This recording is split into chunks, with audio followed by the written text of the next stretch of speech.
Shavua Tov, Mevarach. Mishnah Yomi is picking up in chapter 6 of Sanhedrin, Mishnah 6. Now, we just talked about that they would have 2 cemeteries for the Beit Din because there were 4 forms of execution, of capital punishment, and there were actually 2 of them were less severe than the others, as we'll get into in the next chapter. So they had 2 different cemeteries. And the convicted and executed people had to be buried there. But Mishnah Vav explains nit'akel habasar, once their flesh had decomposed, miloktin et hatzamot. The family members, the heirs of the executed, could go and gather up the bones, v'kovrin otan bimkoman, and bury the executed person in the proper place in their family burial crypt. As we explained back in Bava Batra, they would dig these catacombs with multiple chambers for the bodies. Now here we're realizing that the decomposition is a form of kapara, a form of atonement for the crimes that this person was executed for. So he's had some atonement, so we allow the family to reinter the corpse in the proper burial place with his ancestors.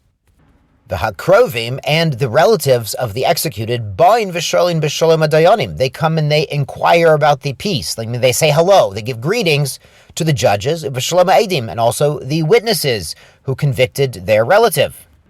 Kilomar, it's as if they're saying, they don't have to say this, but it's as if they're saying, She'ein b'libeinu aleichem klum, in our hearts we have nothing against you.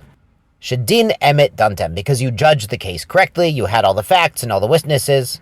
And our relative, Nebuch, it's terrible, but he was liable. He was convicted to be executed by the court. Lo hayu mit'ablin, they would not perform avelut. That's the regular Jewish rites of mourning, which are public. Ela onen, aval onanim. They could be onen, shein aninut, ela belev. That aninut is basically grieving. And that's only done internally. So to feel sad about this, to be upset about this internally, that's, of course, that's an emotion that should be felt. But to be publicly wailing and mourning and criticizing the court would be inappropriate in this case. So we go to the other extreme, and they actually, pay respects to the court and the judges. And it's interesting, and thank God I'm not an expert in the halachot, but the first stage of mourning in modern practice is called onanut, that's before burial, and then after the burial, the avelut, the actual public mourning practices begin. So there's onanut and avelut, distinct items. Let's go on to chapter Zayin. Arba mitot nimsru leveit din. There were 4 methods of execution that have been given over by the Torah to the court, to the Jewish judges, to perform for the protection of society, of course. Skila, that's stoning, that we've talked about. Sreifa, burning. Hereg means killing, but we'll see it means with a sword. V'chenek, and chenek is strangulation.